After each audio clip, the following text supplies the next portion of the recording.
Joe Anderson and Al Clopine of Pure Financial Advisors have the answers to your retirement plan. This is your money, your wealth. Here's a scary thought.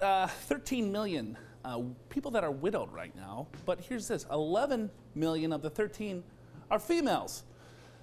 Look at this stat here. Over half of women, 75 years of age or older, right, are living alone. And so when I first saw the topic, Big Al does all the topics, and it was like single ladies. So I got pretty excited. All right, this is something different. But no, what we're really talking about is that most of women are going to be living alone, and what that means is that now you have half of the income in looking at putting all this stuff together to make sure that you can have a successful retirement. That's really what the show today is all about.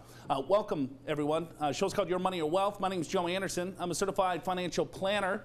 I'm with Alan Clopine. He's sitting right over there, Big Al. He's a CPA.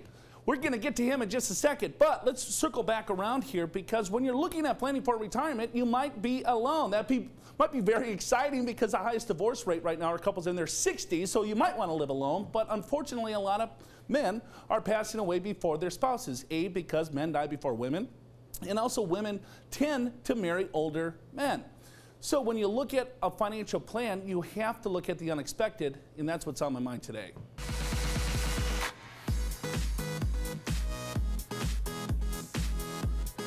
And I know this firsthand. All the single ladies out there, get excited, because what we're going to do is talk about, yes, really, they probably want me to dance. I'm not going to do it. Hey, I know this firsthand. I lost my father about 5 years ago, right when my parents were approaching retirement. So my mother is living alone. It just so happens my aunt is living alone. So in my family, I really understand this firsthand. My mother wasn't really good with the finances. My dad took care of it all. He passed away, then everything came on her plate. So it's a big responsibility to make sure that both spouses really understand exactly what they need to do. And let's bring in the big man, Big Al, to kind of break it down a little bit further. Big Al?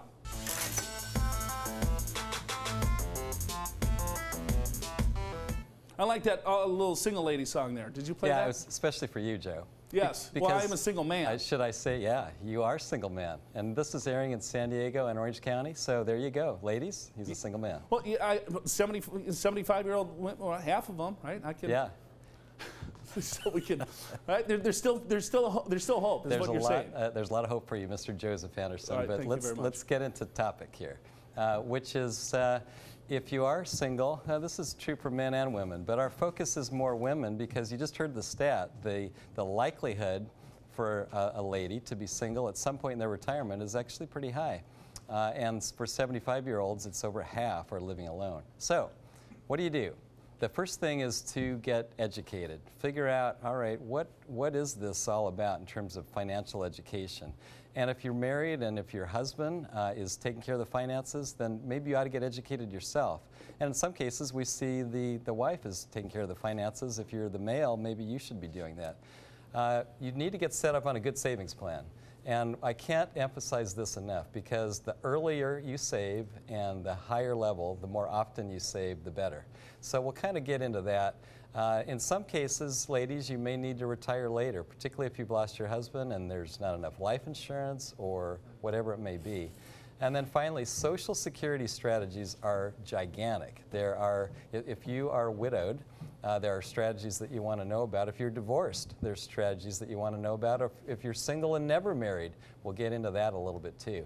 And Joe, this is one of those topics that the truth is women do outlive men, and they tend to live alone because the men are dying off earlier. And as you said, a lot of women marry older men that have passed away. And the other thing too is that men tend to remarry more often than women. And so all reality is women, there's more of them that are alone than men. Right, and so then it's just taking a look at the unexpected may happen, so you just want to make sure that you're prepared for it.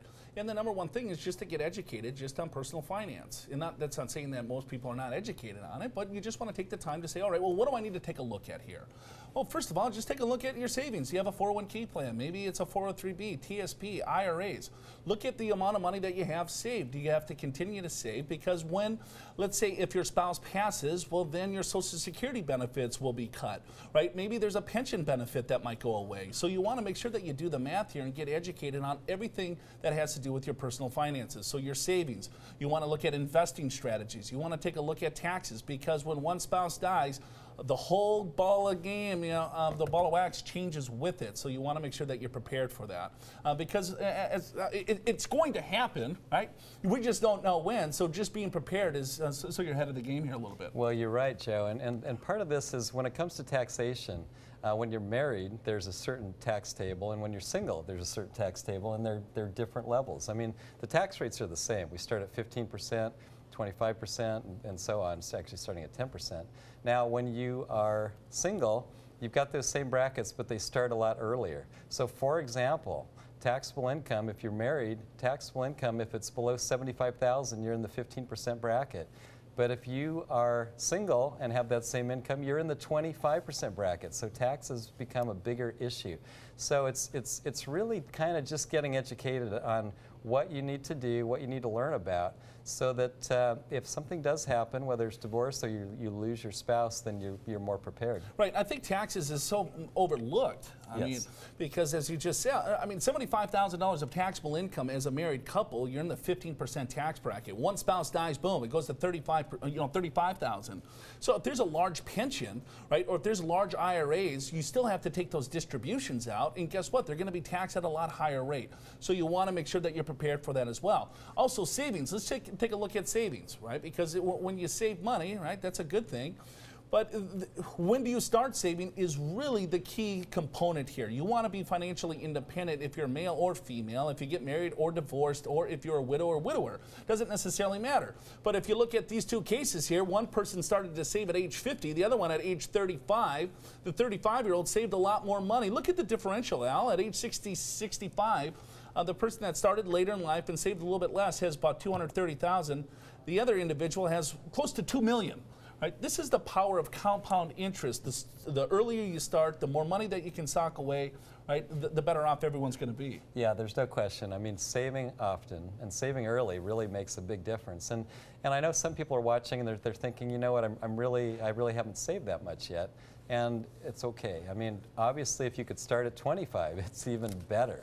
But let's say you're age 50, 55, 60, you don't have much saved, maybe you just lost your spouse and there's not a lot of life insurance, or maybe there's none. It's like, well, then you've got to get started, and you got to get started in a big way. And maybe you're going to have to make some changes in your life. I'm probably telling you something you already know. But the point is to get on a savings plan that's going to work and be sustainable for you. Because you ladies, the life expectancy is into the late 80s now, and each year that you live, that life expectancy keeps advancing. So you just have to be prepared to live a long time, which is a good thing, but you have to be able to afford it as well. You know, I just read an article in Investment News. One of the oldest stockbrokers, 99 years of age, and she is still giving financial advice. Good for her. Hopefully it's changed a little bit over the last 99 years, right? So yeah, that's my goal, 99. 99. Big Al's going to make it to 99. So I guess the point of this segment is that, hey, you got to take a look at all different options. Planning is so key, because the unexpected may happen, and you want to make sure that you're prepared for that. All right, so when we get back from the break, so who better to ask about single ladies than a single lady? We got Allison Alley. She's a certified financial planner from Pure Financial Advisors. Big Al and Alley are going to talk about, or Allison are going to talk about some things that you want to make sure that you consider if you are a single lady. So don't go anywhere. Show's called Your Money, Your Wealth. We're just getting started. Good morning, everyone.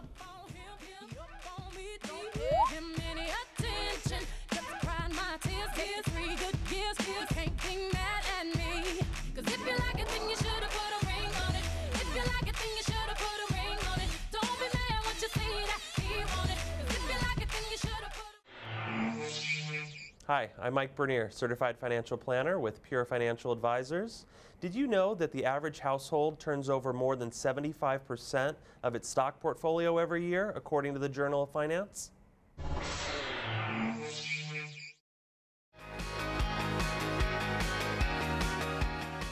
Hey, welcome back to the program. Show's called Your Money, Your Wealth. Joe Anderson, Big Al Clopine hanging out. Good morning, everyone. Talking about what you need to do to prepare yourself when you turn single in retirement, either by choice or, God forbid, you lose your loved one due to an unexpected illness or death. So before we dive in, we got Allison Alley. She's a certified financial planner from Pure Financial Advisors joining us this segment, so you don't want to miss that. Before we get to Allison, let's go to the true-false question. If I'm divorced, I will receive only my own Social Security retirement benefit. And the answer to that is it could be false, actually. If you've been married at least 10 years and you're a certain age, you can actually base your benefits on your ex-spouse. So a lot of people don't know that, and if that benefit is greater than, or I should say if half of that benefit is greater than yours, then that's a better way to go. Yeah, well, then there's a survivor benefit too. So if your spouse passes, you take the higher of the two. So if my benefit is $2,000, my spouse is $2,500, then if they were to pass, then my benefit would go to $2,500. So it's not necessarily your own benefit. So if you were married, the spouse passes away, you take the higher of the two. But if you were married, divorced, right, you can still claim on your ex-spouse's benefit. So I'm going to get into more of that after this interview. So Al, let me throw it back to you. Let's get Allison involved in the conversation here. All right, well, I'm actually very excited to introduce Allison Alley. She's a certified financial planner with Pure Financial Advisors, and as it turns out, a single lady. So Allison, welcome aboard. Thanks for having me. So I've got a question right off the bat. So when it comes to financial planning, what are the issues that are going to impact women more than men when it comes to creating financial security? Sure. Well, two of the biggest issues that we see that tend to affect women more than men are longevity. We tend to live longer. And then... That's no fair. Well, it's just how it is. Just how it is, okay. Yeah, sorry. Right. You should get better care of yourself. I suppose, huh? Yeah. And then it's very common for women to marry men that are older than them. So a lot of times women, more so than men, will find themselves living alone in their later years of retirement. And living alone and for a longer period of time can be very expensive, and unfortunately many women just aren't prepared for that. What about investing? Do you find any differences between men and women when it comes to investing? Yeah, absolutely, and that can be an issue as well. Women tend to be much more risk averse than men, which has advantages and disadvantages. Women tend to understand that they can't afford to sustain large losses. However, many women find themselves with not enough growth in their portfolios. And without at least some growth and the risk associated with it, the effects of inflation over time can be very detrimental. And unfortunately, women tend to put themselves at a higher risk of running out of assets in retirement. Yeah, because it seems like if you're retired or close to retirement, or maybe you've lost your spouse, you want to go conservative with your portfolio. And if you go too conservative, and if women are living a lot longer than men, on average, you need to have some kind of growth to keep up with inflation, so you're absolutely right. Right, exactly. Yeah. Now, what about this? Are there any trends in financial planning right now that really kind of impact women more than men? Yeah, well, we tend to see women willing to jeopardize their own retirement in order to help family, particularly their adult children. Unless you're certain that you're going to have significant assets at the end of your life, you really need to make sure you're making your own financial security your #1 priority. Adult children are much younger, and so they've got years to come back from any type of financial setback, whereas if you're into retirement in your 60s or 70s, unfortunately, you just don't have that luxury. So your instinct is to help your children. Of course, it's understandable. But you really need to make sure you're okay Right, first. right. Yeah. And what about this? What advice would you give to women about financial planning and making sure they're okay for retirement? Yeah, well, the best advice I can give is just to get involved, get educated, make sure you understand the different choices and options you have available to you.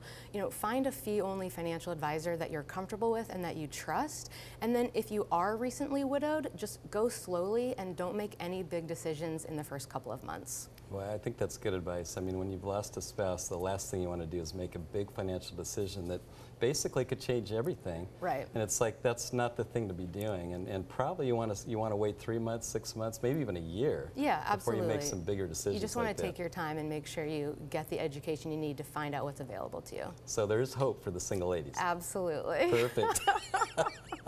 Let's hope so. All right. So, Allison, is there any? I mean, how can people find more information now? Well, you can come see us at Pure Financial Advisors. We offer a free assessment. Come find out if you're on track, if you're making the right choices to get you where you need to be. Okay. Perfect.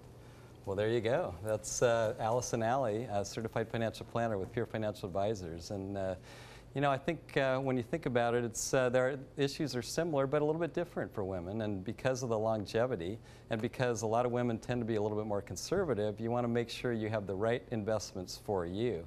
Boy, I'll tell you another thing is Social Security, Joe, and why don't you kind of take us through some thoughts there? I think of one of the things that Allison said is don't make any rash decisions.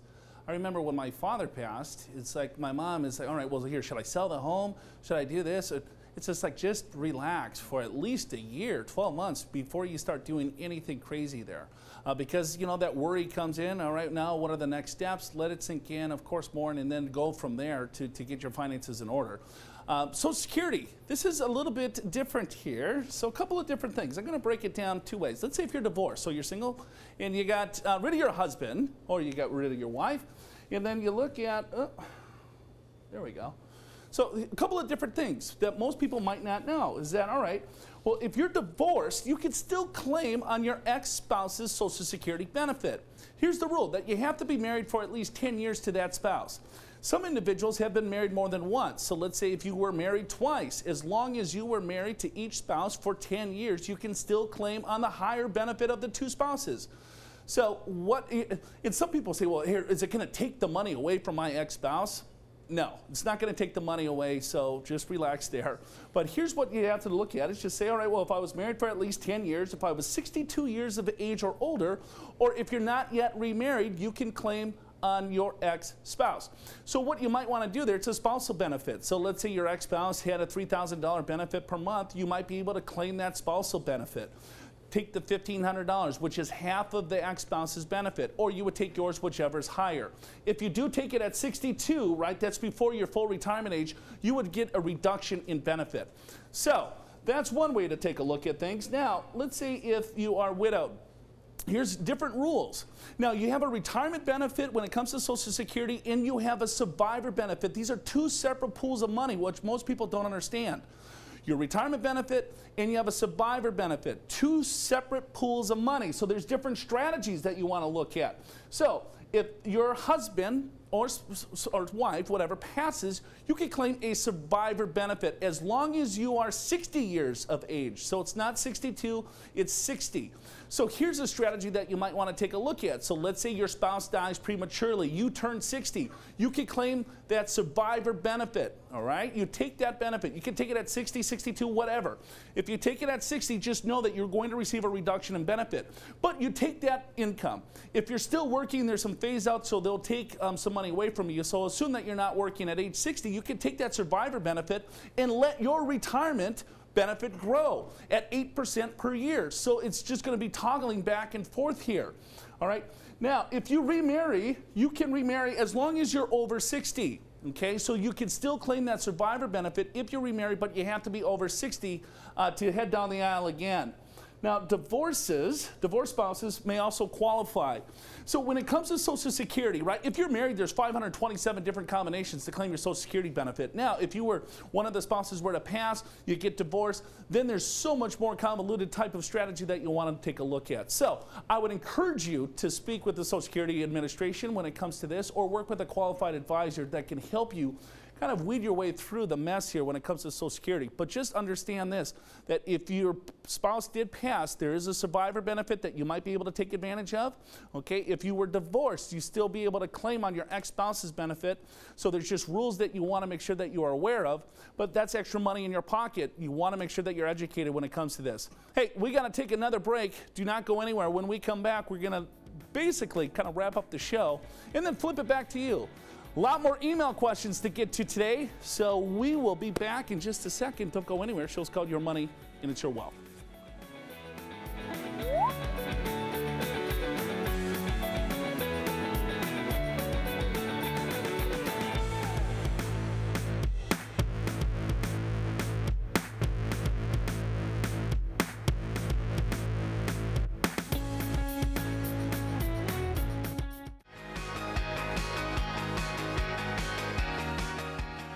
Welcome back. Good morning, everyone. Show's called Your Money or Wealth. Joe Anderson, Big Al Clopine, talking about your finances and how to put them in order.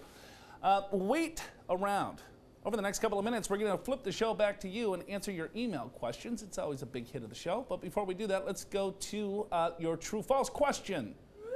Yeah, and we get this sometimes. If my spouse dies before we retire, I can divide my financial goals by 2 to ensure that I have enough money for retirement.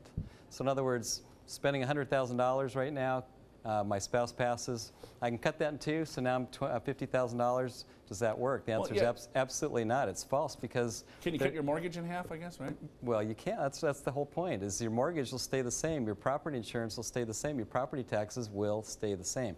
You might have slightly lower expenses on food and entertainment, a few things like that perhaps, but no, you can't cut those expenses in half and expect you'll be all right. Taxes will probably go up because now you're in will. a single tax bracket versus a married tax bracket, so yeah, you bet. A lot of different things to consider. So, you know, looking at recapping the show here is that, you know, you want to make sure that you get educated, right? You got to figure out exactly what you need to do. Save as much as you can early and often, and then push out your retirement a little bit. This is a key thing. I think I see this often, but this whole mantra of I want to retire at 55 or 60, 65, you know, I think we're going to have to push this thing out to 70. The longer you wait, the more money that you're going to have because you're tapping into the assets later. Your Social Security is going to increase, and then you'll have shorter life expectancy because you're pushing out your overall retirement. And then maxing your Social Security benefits is key. So if you're married, if you're divorced, if you're widowed, or if you're a widower, there's a lot of different things that you have to consider when you look at your overall finances. So hopefully that gave you a quick recap.